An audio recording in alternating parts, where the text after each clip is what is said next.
The Battle of the Little Bighorn, famously known as Custer's Last Stand, stands as a pivotal moment in American history. More than just a military clash, this confrontation on June 25th, 1876, symbolized the broader struggle between Native American resistance and U.S. westward expansion. Through the eyes of White Bull, a fearless Lakota warrior, we witness the chaos, courage, and raw horror of this legendary fight. His account reveals not just a battle for survival, but the unyielding defiance of indigenous people facing overwhelming forces. As gunfire erupted and lives were cut short, a legacy of bravery was forged, one that transcends mere defeat. Prepare to step into a defining chapter of history, where every moment speaks of sacrifice and honor. Before we begin, support our community by liking and subscribing to our channel. White Bull and his wife, Holy Lodge, lived among the Sans Arc people. Since Holy Lodge was Sans Arc, White Bull stayed with her tribe. Their lodge stood on the northern edge of the camp circle, surrounded by the dwellings of close kin. Holy Lodge's father, Iron Whiteman, was a respected figure in the community. One dawn, White Bull rose early to take his father-in-law's horses out to graze. Of the 40 horses in his care, 18 belonged to White Bull himself. Among these were 5 swift racers, 4 mares, and a mule, with the rest being geldings. He led them northward along the river, about half a mile from camp. After watching over them, he returned home to eat. Once his family had finished their meal, White Bull strapped on his revolver and 2 ammunition belts before heading back to check on the herd. As he tried to round up the horses near the river's west bank, about 125 yards from the water, he heard a man shouting upstream. Concerned, he moved toward the Hunkpapa group where Sitting Bull was stationed. Sensing something serious, perhaps dangerous, was about to unfold, White Bull decided to drive the horses back to camp. Just as he caught one of his fastest mounts, gunfire erupted nearby. Women screamed and scrambled to escape the sudden violence. Sitting Bull positioned himself on the south side of the Hunkpapa camp, while White Bull's father, Makes Room, stayed to the north. Sioux lookouts spotted the soldiers as soon as they reached the river crossing. By the time the troops advanced, most of the horses had already been seized, leaving White Bull stranded in the Hunkpapa camp, struggling to grasp the situation. Armed with a Winchester rifle, he mounted a sturdy bay horse. Nearby, he found his 2 brothers close to Sitting Bull. "Act now! Do something!" Sitting Bull shouted urgently. The soldiers' opening volley tore through several teepees, but no one responded at first. Then Three Bears was gunned down near White Bull's position. Across the river, cries revealed that a boy named Deeds had been killed roughly 3 miles away. Deeds' father, Brown Back, mourned his loss. In the chaos, Horn Dog was fatally struck after Three Bears fell. Panic swept through the camp as people huddled together in fear. Amid the turmoil, White Bull suspected 3 Scouts had escaped with around 10 horses, though he couldn't be certain. Another warrior, Owl, was killed while in pursuit. The danger grew dire for White Bull when a Scout shot at him. By the battle's end, Three Bears and Horn Dog lay among the fallen. In the heat of battle, a Cheyenne fighter fell, followed by another warrior named White Eagle. Both were shot by a Scout called Buffalo Cloud. The Sioux managed to capture one of the horses, but as they gave chase, 2 of their own, White Eagle and Elk Stands, were struck down by enemy fire from atop the hill. No one saw who killed Elk Stands or the soldier, but soon after, that same Scout was slain. During the fight, a handful of white troops fired their weapons from horseback. After volleys forced the Sioux back momentarily, the soldiers planted a flag defiantly at their position. "Any true warrior could claim that flag for himself," White Bull shouted. Yet despite his challenge, none dared try. When no one challenged them, the soldiers later retrieved it unchallenged. Before retreating, these troops, who were not part of Custer's forces, advanced dangerously close to the camp's edge. Some panicked, dismounting and abandoning their flag as Sioux warriors closed in. White Bull chased 3 or 4 soldiers trapped on the river's west bank until their officers halted their flight. Though he failed to kill any, he focused on one mounted on a gray horse but couldn't land a strike. After a brief pause to rest their horses, they spotted Custer's approach. They ambushed 2 of his men before the army could react. Custer halted opposite the camp, with women and children sheltering half a mile away. Leading 4 companies, he advanced from the north, his position later marked clearly on maps by the fallen. The warriors positioned themselves as a shield between the soldiers and their families. White Bull, stationed on the eastern flank, made a failed charge at the center before vowing not to retreat on his second attempt. This time, he targeted the last company. As he surged forward, other warriors followed, each group crashing into the next like waves. Soldiers scrambled onto their horses in chaos. White Bull yanked a white soldier from his mount as the Sioux split the 2 companies. The first group veered erratically before reaching the second unit. Some fled toward the river, only to be cut down. Before dragging that soldier down, White Bull had already killed another. The 4th company tried to reinforce the 3rd but became trapped in a ravine.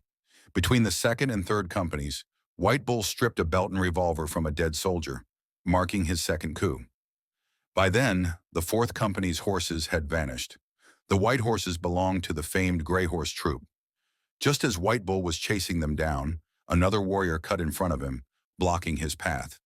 Though the 3rd company had initially held both white and bay horses, they soon lost everyone.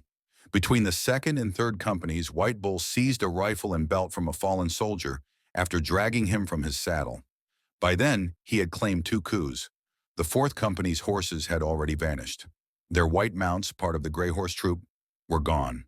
Another warrior interrupted White Bull's pursuit, and soon the 3rd company's remaining horses were also lost. According to Did Not Go Home, who had chased them, one soldier was killed by warriors, while another took his own life.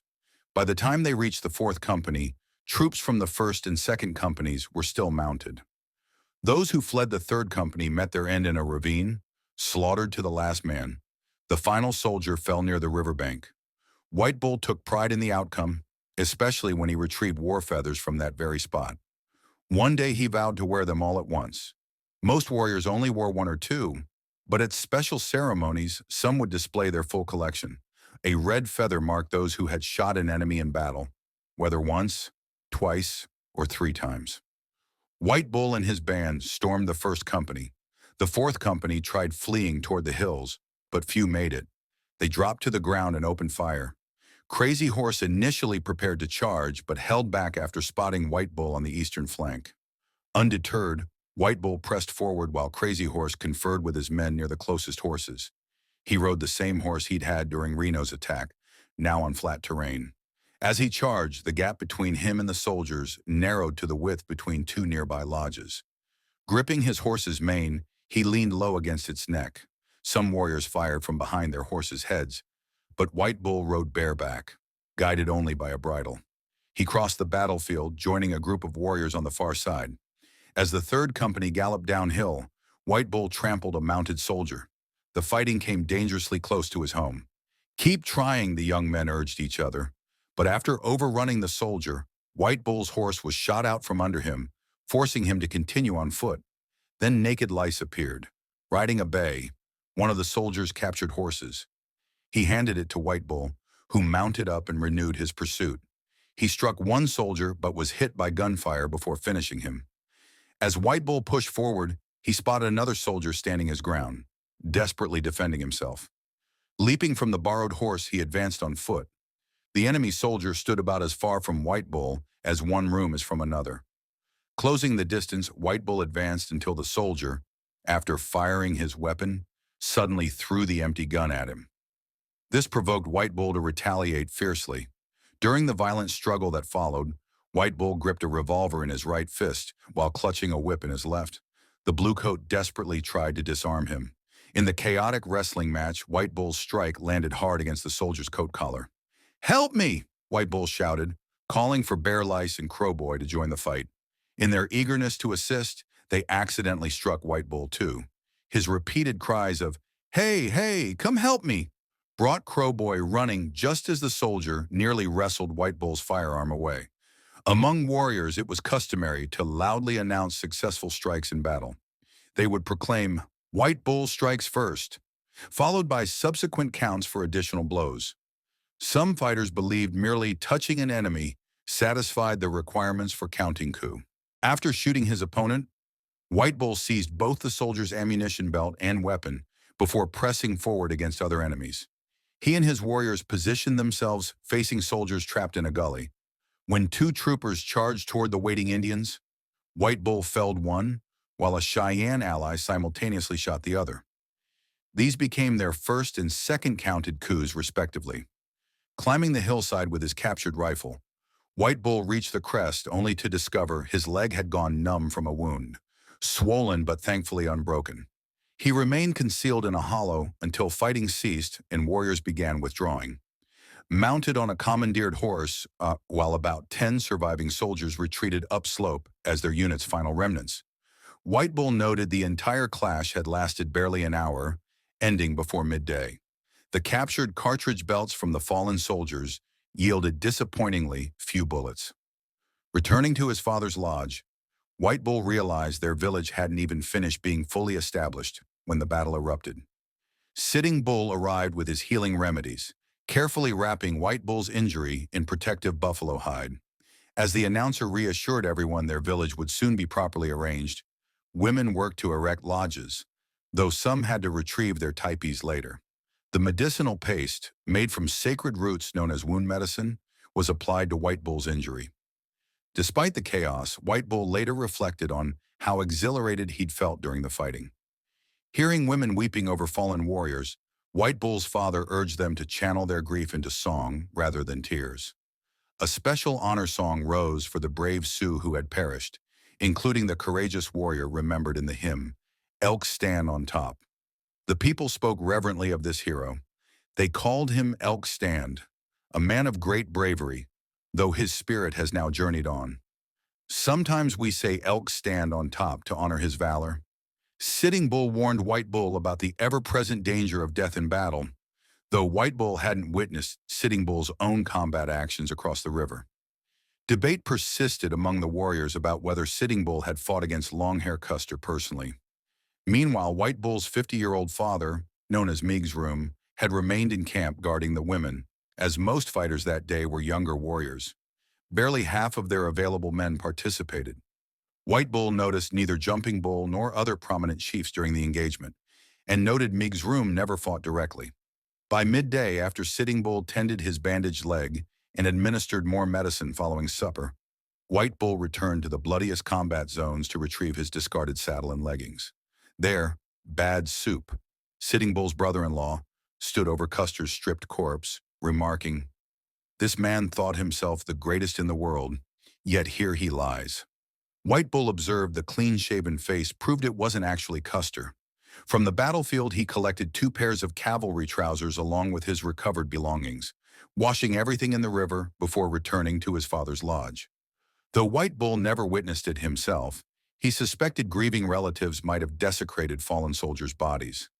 He meticulously recorded the names of fallen warriors: Horned Bear, Kill Him of the Sans Arcs, Rectum of the Sans Arcs, Cloudman of the Sans Arcs, Lone Dog of the Sans Arcs, Elk Bear of the Sans Arcs, Red Face of the Oglalas, Hawkman of the Oglalas, Young Skunk of the Oglalas, Left-Handed of the Hunkpapas, Many Lice, Bad Light Hair of the Hunkpapas, Red Horse's Cheyenne Kin, Ice Bear's Son, Big Head's nephew from the Hair People Band, Cheyenne Flying By, the Bearded Cheyenne, and Lame White Man, a Cheyenne war chief who charged bravely only to be mistaken for a scout and scalped before the Sioux realized their error.